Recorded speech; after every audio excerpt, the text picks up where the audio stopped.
Welcome to cooking and gardening. ఈరోజు నేను చూపించబోయే రెసిపీ రవ్వ దోశ అండి. ఇది పక్కా కొలతలతో అయితే నేనైతే మీకు చూపిస్తాను. ఇది మనం చెప్పిన కొలతలతో అయితే తయారు చేసుకోండి. దీనికి శనగపిండి పుల్లని చట్నీ ఇది కాంబినేషన్ అండి. ఈ రెండు కూడా చాలా టేస్ట్ అయితే బాగుంటాయి. ఒకసారి డిఫరెంట్గా అయితే ఉంటుంది, మీరు కూడా ట్రై చేయండి. ముందుగా దోశలు ఎలా ప్రిపేర్ చేసుకోవాలైతే నేను ఒక వీడియో అయితే చూపిస్తానండి.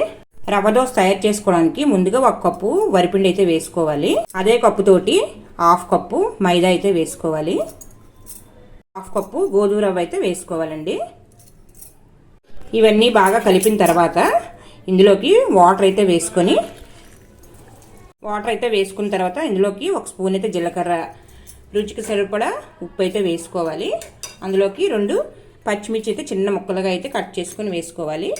ఇది ఇలాగా ఒక అరగంట సేపు మనం మూత పెట్టి పక్కన అయితే పెట్టుకోవాలండి. మనం దోశ వేసుకునేటప్పుడు మనం గోధుమ నూక అవన్నీ వేసాం కదా, కొంచెం చిక్కబడుతుంది.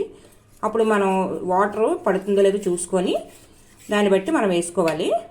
ఇప్పుడు ఇలా కలుపుకొని పక్కన పెట్టుకున్న తర్వాత మనం చట్నీ కోసం అయితే మనం ప్రిపేర్ చేసుకుందామండి. ఈ చట్నీ కోసం ఒక నిమ్మకాయ సైజ్ అంతా చింతపండుని అయితే నానబెట్టుకోవాలి. ఇందులోకి కొంచెం వాటర్ అయితే వేసుకొని ఒక 10 నిమిషాలు ఇలాగైతే వదిలేసుకోండి. ఈ చట్నీ చాలా వెరైటీ అయితే ఉంటుందండి, శనగపిండి చట్నీ. చట్నీ ప్రిపేర్ చేసుకోవడం కోసం కొంచెం ఆయిల్ అయితే వేసుకుంటున్నానండి. అందులోకి కొంచెం 1 కప్పు శనగపిండి అయితే వేసుకోవాలి.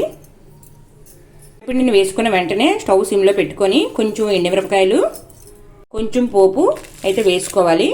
ఇది శనగపిండి వేగించేటప్పుడే మనం స్టవ్ సిమ్లో పెట్టుకొని మనం ఈ కలర్ వచ్చినంత వరకు మనకి స్మెల్ అయితే వస్తుందండి. చట్నీ వేగినప్పుడు ఆ స్మెల్ రావడం వల్ల మనకి చట్నీ టేస్ట్ అయితే మనకు ఉంటుంది.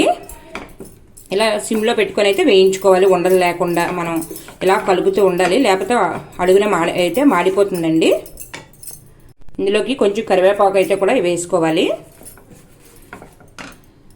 చూడండి, ఈ కలర్ వచ్చినంత వరకు ఇలాగైతే వేయించుకోవాలి. మనం పోపులు ఎప్పుడు కూడా పిండి వేసిన వెంటనే కూడా మనం వేయించుకోవాలండి, ముందే వేయకూడదు. ఇది ఈ పిండితో పాటే మన పోపు కూడా వేగుతుంది, అప్పుడు మంచి టేస్ట్ అయితే వస్తుంది. ఇప్పుడు స్టవ్ అయితే ఆఫ్ చేసుకుందామండి.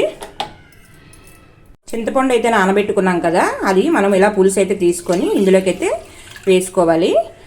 అందులోకి కొంచెం సాల్ట్, కొంచెం పసుపు అయితే యాడ్ చేసుకోండి. ఇందులోకి ఇంకొంచెం వాటర్ అయితే యాడ్ చేసుకోండి. మనం పిండి అయితే వేయించుకున్నాం కదా, ఇది కొంచెం వేడిగా ఉంటుండగానే మనం ఇందులోకి అయితే మనం వంపుకోవాలండి.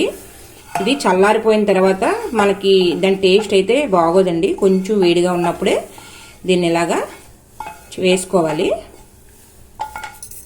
అండి. ఈ వేడి నీటిలోని మనం ఇలా వేసాం కదా, మనం ఈ థిక్నెస్ బట్టి మనం వాటర్ పడితే కొంచెం వేసుకోవచ్చు. నేను వేసిన వాటర్ అయితే సరిపోయింది. మీకు కొంచెం ఇంకా పల్చగా కావాలనుకుంటే కొంచెం వాటర్ అయితే యాడ్ చేసుకోవచ్చు. ఇది కొంచెం చల్లారిన తర్వాత మనం చేతితోటి, కొంచెం వేడిగా ఉంటుంది కదా, మనం వేసిన పోపులవి కూడా దీనికి పట్టడం కోసం చేతితో అయితే ఇలా మొత్తం మనం ఇచ్చేసుకోవాలండి. ఇందులో ఉప్పు అది సరిపోయింది లేదో కూడా చూసుకోండి. ఈ చట్నీ చాలా టేస్ట్ అయితే ఉంటుంది. నేను దోశల్లోకి అప్పుడప్పుడైతే ఈ చట్నీ శనగపిండి పుల్ల చట్నీ అంటారండి దీన్ని. చాలా టేస్ట్ అయితే ఉంటుంది. నేను చెప్పిన కొలతలతో కరెక్ట్గా చేసుకున్నారంటే మీ చట్నీ చాలా టేస్ట్ అయితే ఉంటుంది. ఇందాక దోశల పిండి కలుపుకున్నాం కదండి, అది మనం ఇప్పుడు నానిన తర్వాత వాటర్ పడుతుందో లేదో చూసుకొని మనం అయితే ఇలా చూసుకోవాలండి. కొంచెం వాటర్ అయితే పడుతుంది. ఇప్పుడు ఇందులోకి ఉల్లిపాయలు అయితే వేసుకోవాలి. ఈ ఉల్లిపాయలు మనం దోశలు వేసుకునేటప్పుడే వేసుకోవాలండి. ఇవి చూడండి, ఇప్పుడు కరెక్ట్గా సరిపోయింది. మనం ఎప్పుడు కూడా గరిటెతో కాకుండా ఇలా గిన్నెతో దోశ వేసుకుంటే కరెక్ట్గా అయితే వస్తుంది. దోశ వేసేటప్పుడు ఉల్లిపాయని పెనానికి ఇలాగైతే రాసుకుంటే దోశ అంటుకోకుండా అయితే వస్తుంది మనకి. కొంచెం ఆయిల్ అయితే వేసుకుంటున్నాను. దోశ వేసేటప్పుడు పెనాన్ని హై ఫ్లేమ్లో పెట్టుకొని మనం అయితే దోశ అయితే వేసుకోవాలండి. చూడండి, ఇలా ఒకే షేప్లో అయితే వేసుకోవాలి. మీకు గరిటతో కన్నా గిన్నెతో అయితే దోశ ఈజీగా అయితే వచ్చేస్తుందండి. మళ్ళీ దోశ కాలుతుండగా కొంచెం ఆయిల్ అయితే వేసుకోవాలి.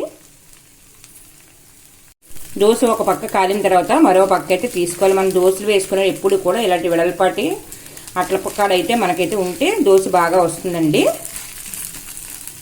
దోశ వేసేటప్పుడు స్టవ్ హైలో పెట్టుకొని కొంచెం కాలిన తర్వాత సిమ్లో అయితే పెట్టుకొని మనం దోశ వేసుకున్నామంటే మనకి చాలా క్రిస్పీగా అయితే వస్తాయండి ఈ దోశలు.